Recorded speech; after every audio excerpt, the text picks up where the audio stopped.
Damian Lillard has been traded to the Milwaukee Bucks in a move that absolutely nobody saw coming. Like, where the fuck did the Bucks even come from, man? Look, let's give my initial thoughts, break down the trade, and get right into things. But firstly, if you have a Miami Heat fan, I just want to hold a moment of silence for them. Keep them close, man, because they're fucking probably going through it right now. First of all, the Milwaukee Bucks, I got to give them, for this trade, an A+. You know, you make this trade 7 days a week. You're getting a bona fide superstar to pair with the best or arguably the best player on the planet. And you look at the way this Bucks roster has looked the past few years. Chris Middleton hasn't remained healthy. He's always been that guy who's been the closer in Milwaukee the past few seasons, especially in fourth quarter situations and close games down the line and whatnot. And you're basically going from him to Damian Lillard, who's arguably the best closer in the entire league. That's a huge win. Now, people have been blowing things out of proportion. I've seen a lot of reactions saying that the Bucks have lost a lot of depth, blah, blah, blah. Look, they traded away Jrue Holiday and Grayson Allen, basically, for Damian Lillard. Firstly, Jrue Holiday is a very big loss, don't get me wrong. His defense is going to be sorely missed, especially with Jevon Carter leaving Milwaukee now. There's a glaring hole in that in the backcourt defensively now. But Grayson Allen, who gives a fuck about him, man? Like, all he does was really run around and catch and shoot threes. Like, yeah, he's a depth piece, but let's not act like he's a big loss by any means. He was a defensive liability. And yeah, they got Malik Beasley in the offseason as well, so he's a fine replacement for Grayson Allen. So I don't think they really lost that much depth, but what I do think is with the loss of Jrue Holiday, loss of Jevon Carter, there's going to be some issues in that defensive backcourt, especially because the Bucks like to play that drop coverage, and that's a bit of a question mark for me. Look, but overall, yeah, you make this trade 7 days a week, A+. For the Trailblazers, they got DeAndre Ayton, Jrue Holiday, Toumani Camara, whoever the fuck that is, a 2029 first, a 2028, and a 2030 pick swap as well. Right now, I'm giving these guys a B+ / an incomplete grade because we all know Jrue Holiday, he's going to be involved in a later trade. He's going to be flipped for more assets, so we'll kind of see how that turns out. This could very well be an A+ as well. So yeah, we'll see what happens with the Jrue situation. But look, let's focus on what they got as well on top of Jrue. Firstly, who gives a fuck about this Toumani Camara guy? He's probably not going to see a single minute on the court, so it doesn't really matter. They got 1 first-round pick, but it is what it is, man. Like, when Lillard requested a trade directly to the Heat, like, all other teams didn't really have that much leverage, and they didn't really want to invest too much on a guy who was so determined to play for the Heat. So I think for the Blazers, the fact that you got a first-round pick is pretty good. You got also 2 pick swaps as well. Not the best, not the worst, right? But let's look at DeAndre Ayton, okay? Look, talk all the shit you want, but I personally think that DeAndre Ayton might have just been someone who was in the wrong team that couldn't fully utilize his potential.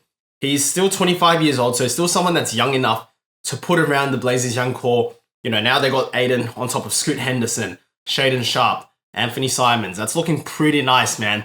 It's a pretty good young core, and you know, you could do a lot worse in terms of big man, young core centerpieces than DeAndre Ayton. So, in my opinion, it's worth taking a gamble on him. I don't see any way the Blazers lose from this. So, yeah, all things considered, I give them a B+.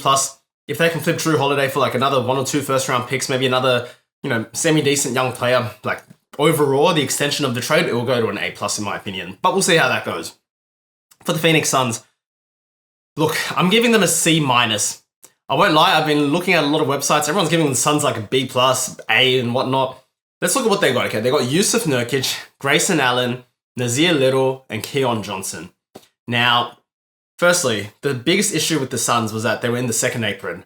And I think with taking all these players back, I haven't done all the calculations and everything, but I don't think they escaped the second apron. So you look at it from a financial point of view, I don't know what they're doing. But look, correct me if I'm wrong. If they have gotten out of the second apron, then it's a better trade. But from what I can see on the outside, I don't think they have. Now, let's look at the players they got, okay? They swapped out DeAndre Ayton for Jusuf Nurkic. A lot of people are a fan of this, but Jusuf Nurkic is someone that can't remain healthy, and his peak was probably around 5 years ago. We haven't seen that much promise from Jusuf Nurkic as a starting level center, whereas DeAndre Ayton, like, yeah, he disappointed in the past few years, but if anyone could get him in check, get him focused defensively, it was probably going to be Frank Vogel. Unless the vibes in the Phoenix locker room with Ayton were just toxic. I don't know. But you're essentially swapping out someone who still had a lot of potential to be unlocked and was still only getting better, and it was only a matter of fixing his attitude, versus a guy who's clearly on the decline. You know, he's one of the worst, not the worst, but like he's a lower level starting center in the league. Not the best defensive player. He's a good passer, you know, great low post player, can rebound and everything, but I just don't know about the fit. And you look at the rest of the guys they got. Look, Grayson Allen, Keon Johnson, Nasir Little, you would look at that and think, wow, the Suns got some nice depth. But the thing is, they already went out and got plenty of depth in the offseason. I think they're actually sneaky deep already, even without those guys. And Grayson Allen, you bring him in. He pretty much clashes with a lot of players that they already have. They already got Devin Booker, Bradley Beal, Eric Gordon, Damian Lee, like just on top of my head at the 2, right? So where's he going to fit into all that? They got plenty of shooting. They don't really need Grayson Allen. Like, yeah, it's nice to have, but fuck, they don't need him. And then with the other guys, Keon Johnson, Nasir Little. I don't think Keon Johnson's going to play much. Nasir Little, I think, is a good bench piece. He's a good, you know, rangy, athletic, defensive-minded wing, which can be helpful. They already got Josh Okogie for that, but it doesn't hurt. But I still think that it doesn't solve their 2 biggest question marks, which is A, their center position now, and B, their need for a point guard.